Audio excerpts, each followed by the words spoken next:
Bonsoir donc à toutes et tous. Écoutez, ravi de vous retrouver pour faire un nouveau point ce samedi soir concernant l'évolution attendue pour la semaine prochaine. Parce que nous allons avoir un nouveau blocage en oméga pour la semaine prochaine, hein. C'est finalement l'effet inverse de ce qu'on peut avoir d'habitude à cette époque de l'année. Donc je vais y revenir. Alors bon, déjà les orages, dans le sud, qui vont persister encore pour cette journée de dimanche. Mais après cette séquence orageuse, l'air frais qui est actuellement sur les îles britanniques va plonger, qui est déjà plus ou moins arrivé au nord de la Loire, va plonger en direction du sud et les températures vont même reperdre quelques degrés dans la moitié nord, pour ces prochains jours, et ça sera très flagrant dans le sud, hein. Déjà dans le sud-ouest, demain après-midi, on perdra parfois 6 à 10 degrés par rapport à ce qu'on aura pu connaître donc ce samedi après-midi. Alors pourquoi une telle recrudescence, de ces blocages en oméga, mais façon fraîche, contrairement à ce qu'on a d'habitude? Alors il faut savoir que dans une situation qui devrait à cette époque être présente, entre guillemets, on va dire,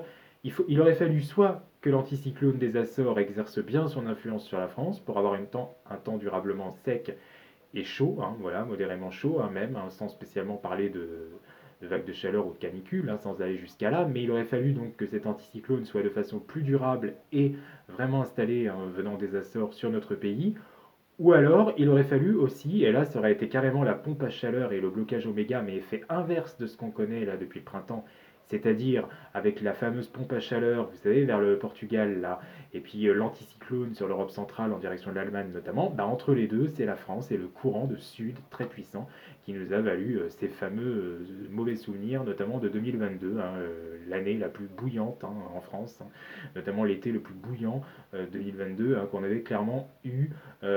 Franchement, très très mauvais souvenir, canicule précoce, dès juin d'ailleurs, dès début juin, dès mi-juin. Il y avait eu une première canicule, puis ça s'était enchaîné par trois autres, durant l'été. Donc ça avait été tout simplement horrible, ce style d'été, à avoir. Donc voilà, on aurait pu avoir ça en oméga, mais là c'est l'effet inverse, c'est l'oméga côté frais, c'est les vases communicants comme on dit, c'est l'effet inverse.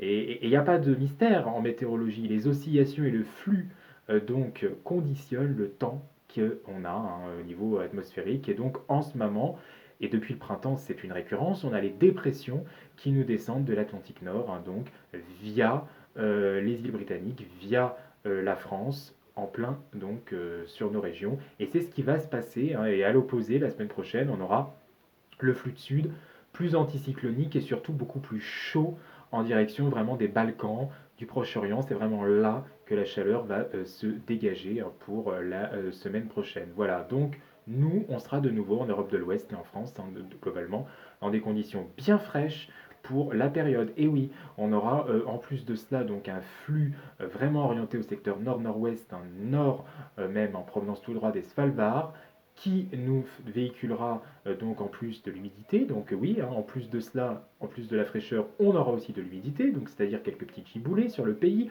On aura même le retour de la neige sur les Alpes et sur les Pyrénées entre 2002 et 2300 mètres, mais c'est quand même tout à fait remarquable pour une mi-juin et très rare d'avoir cela.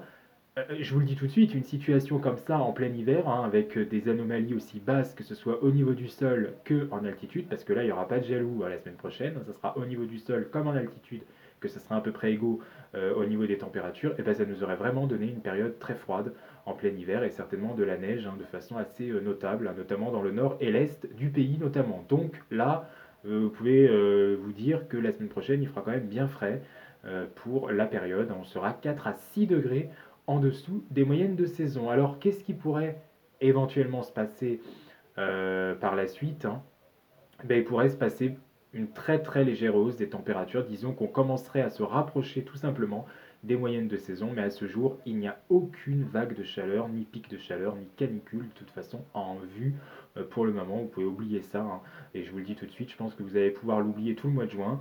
Alors bon, ça ne veut pas dire forcément que le mois de juin terminera en dessous des moyennes de saison, bien évidemment. Il suffirait qu'on ait deux-trois jours beaucoup plus chauds après le 20 par exemple, ou même un peu plus, qu'on ait une semaine complète, vraiment de temps très chaud et sec, pour que ça fasse remonter la balance, et qu'on soit finalement au-dessus des normes. Ça aussi c'est possible, mais on pourrait tout simplement aussi avoir un mois de saison, donc voilà, un mois où finalement les températures sont, voilà, on va dire tout pile de saison.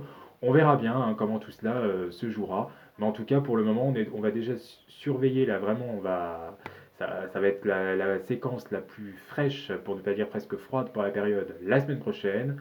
Ensuite, légère réaction du thermomètre, hein, mais sans plus, on rejoindra simplement les moyennes de saison. Voilà, et donc les situations de blocage, je vous l'ai dit, hein, et pour qu'on ait un temps stable, pour que on ait, voilà, qu'on puisse retrouver ça, hein, sur la France, et ben, il aurait fallu soit qu'on ait l'anticyclone qui s'installe en plein sur nous, soit sur les îles britanniques aussi, comme ce qui s'était passé avec le fameux blocage d'un mois là qu'on avait eu l'année dernière entre le 15 mai et le 10 juin. Hein. On avait eu un blocage de plus de 3 semaines au nord de la Loire qui nous avait donné un flux d'est sec, alors que les orages passaient complètement au sud. Ah bah oui, parce que là c'était les séries de gouttes froides qui passaient, donc on avait vraiment des orages quotidiens en Aquitaine, dans le Limousin, en Midi-Pyrénées, en Auvergne-Rhône-Alpes notamment, et même sur les arrière-pays méditerranéens. Donc bon, nord, c'était quand même une situation de blocage ça aussi, ou alors carrément, hein, que ce soit sur l'Europe centrale, mais alors là ça aurait été cauchemardesque avec des vagues de chaleur et même des canicules précoces, comme on avait par exemple connu en 2022. Mais à ce jour, rien de tout cela en vue, c'est complètement l'effet inverse, on l'a compris, pour ce début d'été qui est présent sur l'Europe de l'Ouest et sur la France. Ça fait vraiment du bien et plaisir. En tout cas, moi personnellement, ça me fait très plaisir d'avoir ce style de météo et de ne pas souffrir de ces fortes chaleurs. Parce qu'il ne faut pas oublier que les fortes chaleurs, pour ceux qui ont des soucis de santé, etc., ça peut être très dommageable également. Voilà, je vois pas la différence finalement avec le froid, hein. C'est aussi dommageable pour notre santé. Bonne soirée, donc merci, à bientôt.